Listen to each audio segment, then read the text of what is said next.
Hello everyone, welcome to learning science. पहले हमने यहाँ तक किया था। आज हम रिमेनिंग टॉपिक करेंगे, रिमेनिंग पार्ट करेंगे। सबसे पहले कॉपी पर न्यूमेरिकल करते हैं, फिर हम उसके बाद बुक में देखेंगे।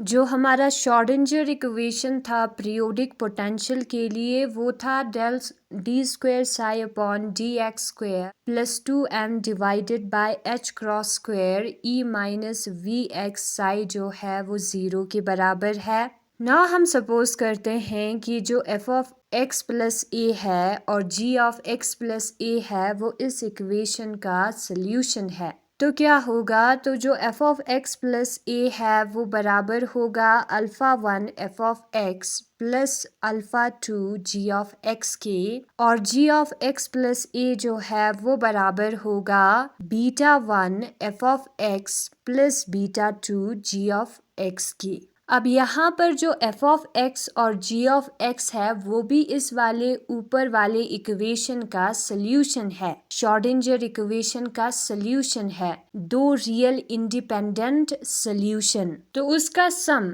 किसी भी फॉर्म में वो भी इस इक्वेशन का सल्यूशन होगा, यानी कि जो लीनियर कॉम्बिनेशन है इन दोनों रियल इंडिपेंडेंट सॉल्यूशन का वो भी इसका सॉल्यूशन होगा। तो लिखेंगे हम यहाँ पर linear combination of independent solution. कोई भी लीनियर कॉम्बिनेशन इन दोनों का आगे दो अलग कांस्टेंट जब हम लगाएंगे तो इसका सॉल्यूशन देगा। ठीक है, ये दोनों जो है वो रियल सॉल्यूशन है, रियल इंडिपेंडेंट सॉल्यूशन इस वाले इक्वेशन का। यहाँ पर ये जो हमारा अल्फाज और बीटास है, यानी कि अल्फा 1 अल्फा 2 और बीटा 1 बीटा 2, वो जो है हमारा फंक्शन है ई का।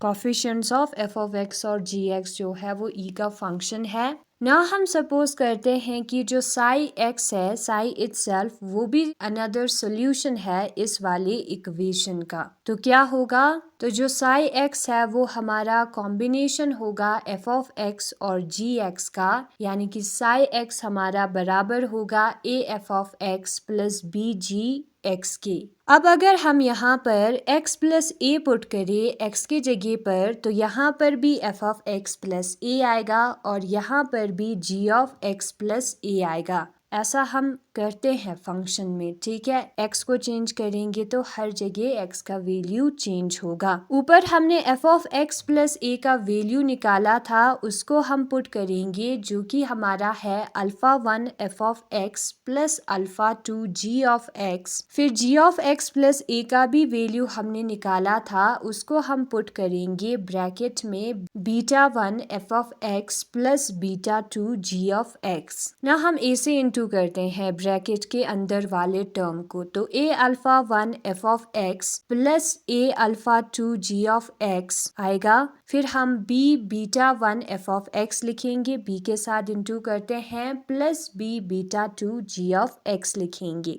अब यहाँ पर एफ ऑफ एक्स दो टर्म्स में प्रेजेंट है, तो एफ ऑफ एक्स को हम कॉमन निकालेंगे, तो A alpha 1 plus B beta 1 bracket के अंदर बचेगा।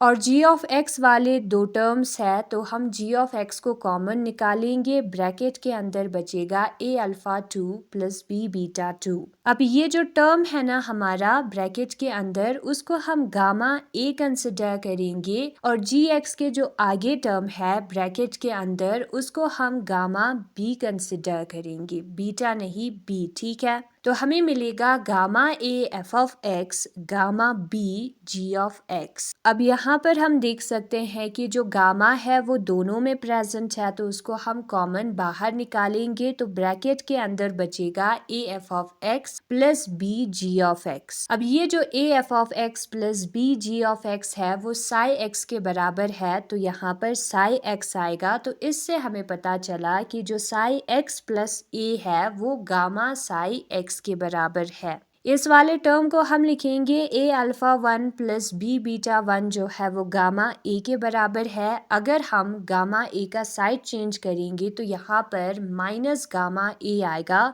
और वो हमारा 0 के बराबर होगा। अब यहाँ पर हम देख सकते हैं ए वाले दो टर्म्स है तो ए को हम ब्रैकेट के बाहर लिखेंगे, ब्रैकेट के अंदर आएगा अल्फा 1 माइनस गामा, फिर हम लिखेंगे plus B beta 1 is equal to 0। इस वाले टर्म को लेते हैं A alpha 2 plus B beta 2 हमारा गामा बी के बराबर है, गामा बी का साइड चेंज करना है तो आएगा A alpha 2 plus B beta 2 minus gamma B is equal to 0। अब यहाँ पर b वाले दो टर्म्स है तो b को हम कॉमन बाहर निकालेंगे तो आएगा यहाँ पर अल्फा 2a या a अल्फा 2 कैसे भी लिखोगे चलेगा, प्लस b को कॉमन बाहर निकालेंगे तो आएगा beta 2 minus gamma is equal to 0। अब ये जो दो इक्वेशन है उसको हमें कंसिडर करना है जिसमें a और b हमारे फंक्शंस है, वेरिएबल्स है, ठीक है, और ये है कोफिशिएंट्स और इसका हम डिटर्मिनेंट निकालेंगे। तो निकालते हैं डिटर्मिनेंट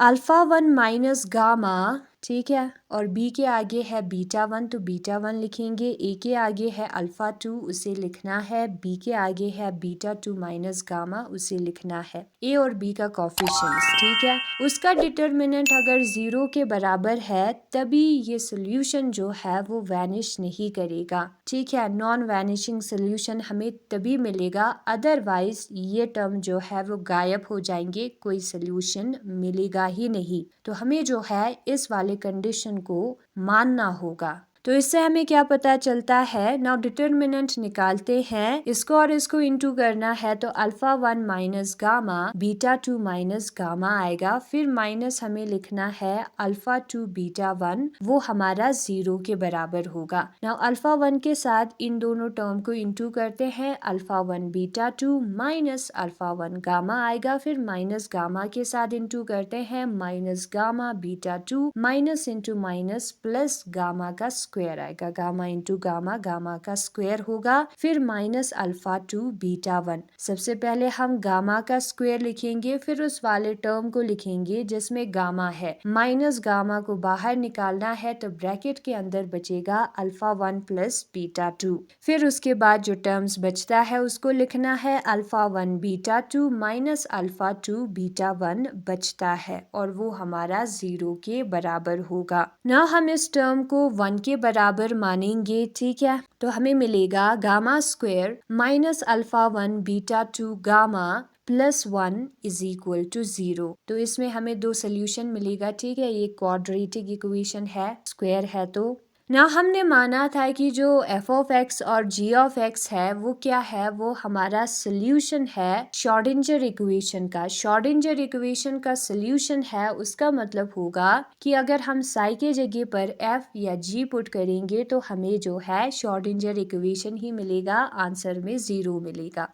तो यहाँ पर हम साई के जगह पर g पुट करेंगे और f पुट करेंगे अलग अलग, ठीक है। पहले f पुट करते हैं, वो हमारा 0 के बराबर आएगा, तो हम लिखते हैं श्रोडिंगर इक्वेशन को d square f upon D X square plus 2m divided by h cross square, फिर ब्रैकेट के अंदर आएगा e माइनस वी एक्स, फिर हमें लिखना है f साई के जगह पर, वो हमारा 0 के बराबर होगा। और g भी सोल्यूशन है, gx लिखे या g लिखे सेम है, तो d square g upon D X square plus 2m divided by h cross square e minus V X g, ठीक है, वो हमारा 0 के बराबर होगा। साई के जगह पर f और g पुट किया है क्योंकि ये इसका सोल्यूशन है तो हम पुट कर सकते हैं। अब हमें क्या करना है, जिस इक्वेशन में f है उसको g से मल्टीप्लाई करना है और जिस इक्वेशन में g है उसको f से मल्टीप्लाई करना है। तो यहाँ पर g से मल्टीप्लाई करेंगे, हम दो टर्म्स है तो दोनों को g से मल्टीप्लाई करना होगा यहाँ पर f से, और 0 को किसी से भी मल्टीप्लाई कर दे 0 ही आता है। फिर उसके बाद हम पहले नीचे वाले इक्वेशन को लिखेंगे और उसको माइनस करेंगे ऊपर वाले इक्वेशन से। तो लिखते हैं f D square g upon D X square plus 2m h cross square, फिर ब्रैकेट के अंदर आएगा e minus V X F G is equal to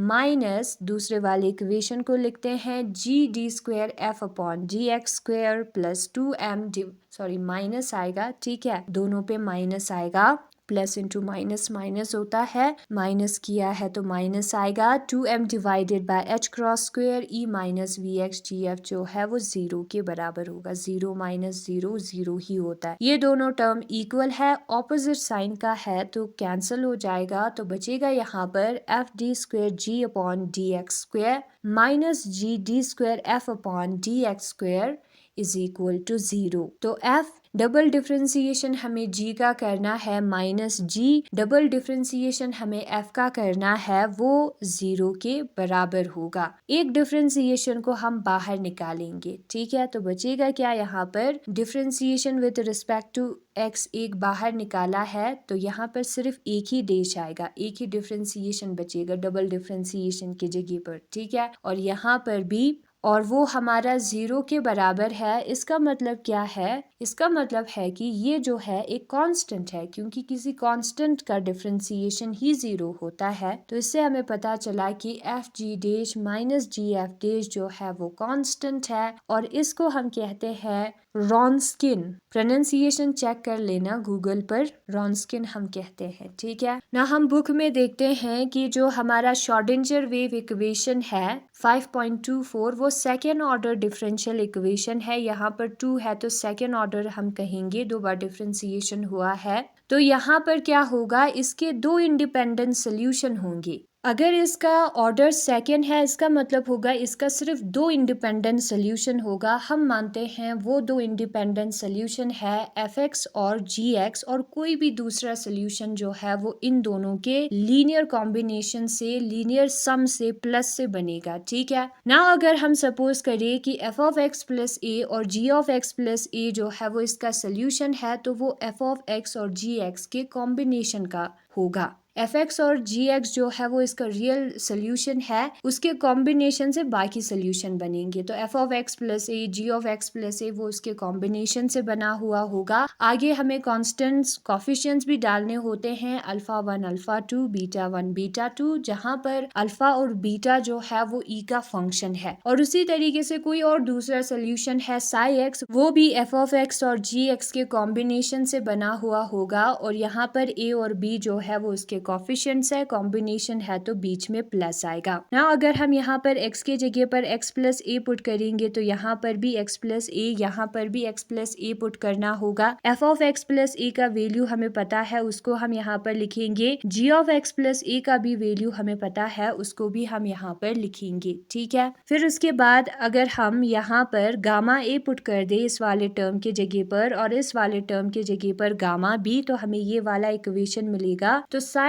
x plus A जो है वो गामा साई x के बराबर होता है, जहाँ पर ये जो ब्रैकेट के अंदर टर्म्स है वो गामा ए और गामा बी है। गामा ए और गामा बी का हम साइड चेंज करेंगे तो माइनस बन जाएगा, ए को कॉमन निकालेंगे, 2 टर्म्स है यहाँ पर ए वाले, और यहाँ पर बी को कॉमन निकालेंगे। नाउ इन दोनों इक्वेशन का नॉन वैनिशिंग सोल्यूशन तभी होगा, ए और बी का नॉन वैनिशिंग सोल्यूशन तभी होगा अगर इसका डिटर्मिनेंट 0 के बराबर है। तो इसका हम डिटर्मिनेंट निकालेंगे और उसको हम 0 कंसिडर करेंगे, तभी हमें नॉन वैनिशिंग सोल्यूशन मिलेगा जो कि हमें चाहिए। इसको और इसको मल्टीप्लाई करना है, माइनस इसको और इसको मल्टीप्लाई करना है, वो हमारा 0 के बराबर होगा। डिटर्मिनेंट हम ऐसे निकालते हैं, ठीक है, तो हमें ये वाला इक्वेशन मिलेगा। अब यहाँ पर हमने ये जो टर्म है उसके जगह पर 1 पुट किया है। f ऑफ x और gx को हमने श्रोडिंगर इक्वेशन का सोल्यूशन माना था, तो श्रोडिंगर इक्वेशन में साई के जगह पर हम f पुट करेंगे और g पुट करेंगे, उससे हमें 2 इक्वेशन मिलेगा। जिसमें f है उसको हमें g से इंटू करना है, जिस इक्वेशन में g है उसको f से इंटू करना है, फिर उसके बाद माइनस करना है, तो हमें ये वाला टर्म मिलेगा, ये वाला इक्वेशन। डबल डिफरेंशिएशन को हम ऐसे भी लिखते हैं 2 डेज लगाकर, ठीक है। अगर हम एक डिफरेंशिएशन को बाहर निकालेंगे तो एक ही डेज बचेगा ना। किसी टर्म का डिफरेंशिएशन 0 होता है, यानी कि वो टर्म हमारा कांस्टेंट है, क्योंकि कांस्टेंट का डिफरेंशिएशन 0 होता है तो उससे हमें रॉन्स्किन मिलता है। यही है आज का